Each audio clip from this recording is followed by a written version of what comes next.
Market లో invest చేసి మీ డబ్బులు డబుల్ చేసుకోవాలనుకుంటున్నారా? సుందరరామిరెడ్డి గారి లైవ్ సెమినార్ కి అటెండ్ అవ్వండి.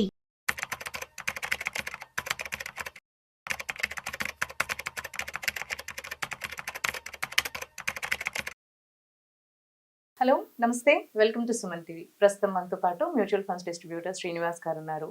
వీరితో మ్యూచువల్ ఫండ్స్ రిలేటెడ్ ఏమైనా డౌట్స్ అన్ని కూడా మనం తెలుసుకుందాం. హలో అండి. నమస్తే అండి. శ్రీనివాస్ గారు, మనకి ఇప్పుడు మ్యూచువల్ ఫండ్స్ లో ఇన్వెస్ట్ చేస్తూ ఉంటే ఈ మధ్య కాలంలో ఎక్కువగా వింటున్నాం 100 crores రిటర్న్స్ టార్గెట్ అని చెప్పేసి. సో ఇది నిజంగానే అసలు పాసిబుల్ అంటారా? అండ్ దీనికి యాక్చువల్లీ అంటే లాంగ్ టర్మ్ లో 50 years వరకు ఆగి 60 years వరకు కాకుండా 20 to 40 years లోపు ఏమన్నా మనకు రిటర్న్స్ వచ్చేలాగా ఏమన్నా ప్లాన్ చేసుకోవచ్చు అంటారు? మేడం, యాక్చువల్గా మ్యూచువల్ ఫండ్ పాస్ట్ రిటర్న్ చూస్తే మనం ఏ మ్యాథమెటికల్ ఫిగర్ తీసుకున్నా 20% సిఐఆర్లోనో 15-17% సిఐఆర్లోనో వర్కౌట్ అవుతుంది. కాకపోతే మనం ఏమనుకునే వాళ్ళు 100 crores గురించి మాట్లాడుతున్నాం. కరెక్ట్. కానీ మన వీడియో చూసేవాళ్ళు ఎవరు? హెచ్ఎన్ఐస్, అల్ట్రా హెచ్ఎన్ఐస్, లేకపోతే హై నెట్వర్క్ ఉన్న బిజినెస్ మ్యాన్స్ ఈ వీడియో చూస్తే చూడొచ్చు, కానీ చాలా తక్కువ మంది చూస్తారు. జనరల్గా ఎవరు చూస్తారు మన వీడియోస్ అన్నీ కూడా? ఇలాంటి కంటెంట్ అంతా కూడా మిడిల్ క్లాస్ పీపుల్, చిన్న చిన్న బిజినెస్ ఓనర్స్ వాళ్ళ ఇన్కమ్ని పెంచుకోవడానికి, లేకపోతే వాళ్ళ గోల్స్ని రీచ్ అవ్వడానికి వేరే వేరే ఆప్షన్స్ ఏమన్నాయో వెతకడం కోసం చూస్తూ ఉంటారు కదా. వాళ్ళ గురించి మనం మాట్లాడినప్పుడు మనం 100 crores గురించి మాట్లాడుకోవచ్చు, 10 crores 1 CR గురించి కూడా మాట్లాడుకోవచ్చు. కానీ 100 crores పాసిబుల్ కాదా అంటే పాసిబుల్ అవుతుంది. ఒక 3 lakhs SIP మంత్లీ మీరు ఒక 25 years ఇన్వెస్ట్ చేస్తే, 3 lakhs ఓన్లీ 3 lakhs SIP మీరు ఒక 25 years ఇన్వెస్ట్ చేస్తే మీకు 100 CR అక్యుములేట్ చేయగలుగుతారు. ఇది 15% CIR రిటర్న్లో. అట్లా కాదు, ఇంకా కన్జర్వేటివ్గా ఆలోచిద్దాం, మనం ఓన్లీ 12% రిటర్న్లోనే ఆలోచిద్దాం అనుకుంటే ఒక 5 lakhs మంత్లీ SIP చేయగలిగితే వాళ్ళ 25 yearsలో 100 CR అక్యుములేట్ చేయొచ్చు. అది ప్రాబ్లం లేదు. అదే ఇప్పుడు యాస్పిరేషన్ ఉండటం వేరు, పాసిబిలిటీస్ కూడా వేరు కదా. వారం డేట్ని కూడా మాట్లాడుకోవాలి. ఎందుకంటే 50 yearsలో 60 yearsలో అంటే డ్రాస్టిక్ SIP ఇన్వెస్ట్మెంట్ వాల్యూ తగ్గిపోతుంది. కాకపోతే ఇన్వెస్టర్ ఏమంటాడు, నేను ఇన్వెస్ట్ చేస్తాను, నాకు ఉపయోగపడట్లా. మీరు 60 years అంటే మేబీ నా పిల్లలకు కూడా ఉపయోగపడకపోవచ్చు. ఇంకా నేను అంత లాంగ్ టర్మ్ ఇన్వెస్ట్మెంట్ చేసే ఉపయోగం ఏంటి? వెరీ షార్ట్ టర్మ్లో మనం చూసేటప్పటికే ఈ అమౌంట్ కనిపించేలాగా ఉండాలని ఆలోచిస్తారు ఎవరైనా. దాన్ని అనుకున్నప్పుడు మన ఇన్వెస్ట్మెంట్ ఎంత, దానికి తగ్గట్టుగా మన గోల్స్ని సెట్ చేసుకోవాలి.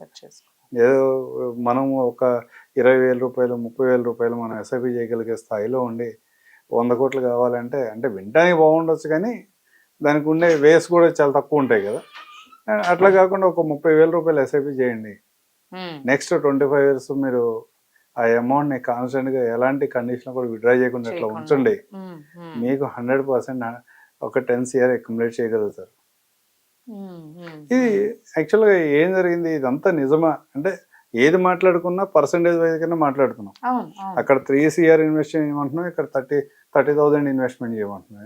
3 lakhs ఇన్వెస్ట్మెంట్, ఇక్కడ 30,000 ఇన్వెస్ట్మెంట్ చేయమంటున్నాం. Percentage same. అక్కడ 100 crores ఇక్కడ 10 crores వచ్చాం. అసలు నిజమేనా ఇదంతా? ఏం జరిగింది లాస్ట్ 25 yearsలో అని కనుక మనం ఒక ఉదాహరణ క్యాలిక్యులేషన్గా తీసుకుంటే, లాస్ట్ 25 yearsగా ఒక 30 years కంప్లీట్ అయిన ఫండ్, ఒక ఫ్లెక్సీగా ఫండ్ కనుక తీసుకుంటే 30 years కంప్లీట్ అయింది ఈ రోజుకి. దాంట్లో ఒక 25 years ఉదాహరణగా తీసుకుందాం. లాస్ట్ 2000 January 1st నుంచి ఈ రోజు వరకు మంత్లీ ఒక 1,000 రూపీస్ ఇన్వెస్ట్మెంట్ చేస్తే వాళ్ళ వాల్యూ 64 లక్షలు. అదే 1,000 రూపీస్ కాకుండా 10,000 రూపీస్ ఇన్వెస్ట్ చేస్తే వాళ్ళ వాల్యూ 6,40,00,000. ఇట్లా ఈ విధమైన రిటర్న్స్ మార్కెట్లో జనరేట్ చేస్తున్నాయి. అందువల్ల మనకి మార్కెట్లో రిటర్న్ రాదు అనేది ఏముండదు. మార్కెట్లో లాస్ట్ 30 years డేటా చూసుకున్నా 20 years డేటా చూసుకున్నా కానీ రిటర్న్స్ ఉన్నాయి.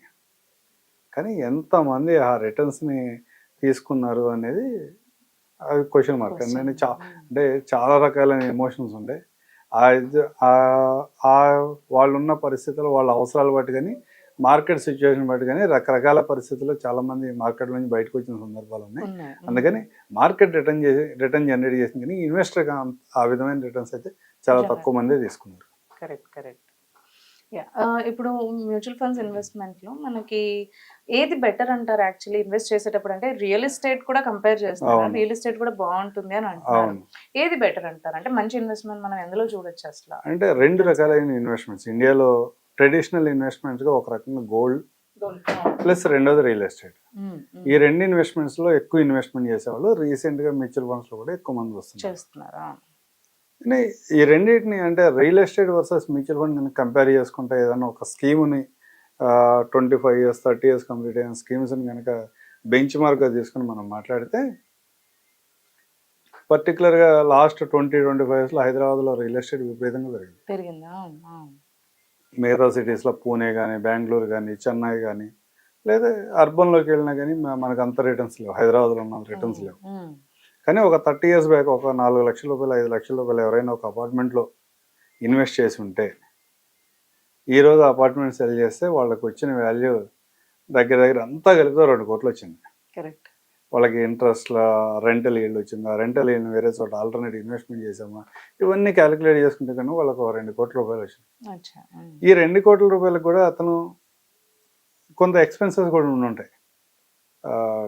ట్యాక్స్లు పే చేసి ఉంటాడు, అపార్ట్మెంట్ మెయింటెనెన్స్ కోసం అతను టైం స్పెండ్ చేసి ఉంటాడు, రిపేర్స్ అన్ని రకరకాల ఎక్స్పెక్ట్స్. కానీ అదే అమౌంట్ కనుక 30 years బ్యాక్ 4 లక్షలు 5 లక్షల రూపాయలు కనుక మీరు మ్యూచువల్ ఫండ్లో ఇన్వెస్ట్ చేసినట్టయితే ఈ రోజు డైవర్సిఫైడ్ ఈక్విటీ స్కీమ్స్లో మీ వాల్యూ 4 కోట్ల నుంచి 8 కోట్ల మధ్య ఉంది. కాకపోతే ఏంటంటే రియల్ ఎస్టేట్లో ఇన్వెస్ట్మెంట్ చేస్తే మీరు ఓపెన్ ప్లాట్ తీసుకున్నారా లేకపోతే అపార్ట్మెంట్ తీసుకున్నారా ఇది నాది అని చెప్పుకుంటానికి ఉంటుంది.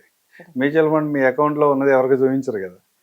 ఈ విధమైన తేడా ఉండటం వల్ల మ్యూచువల్ ఫండ్ అంత పాపులర్ కావట్లేదు. కానీ compare to other asset classes mutual funds కూడా అదే విధమైన రిటర్న్ జనరేట్ చేస్తాయి. మంచి బెస్ట్ రిటర్న్స్ అని అంటారు. అవును. ఓకే అండి, thanks for sharing. Okay madam, thank you so much.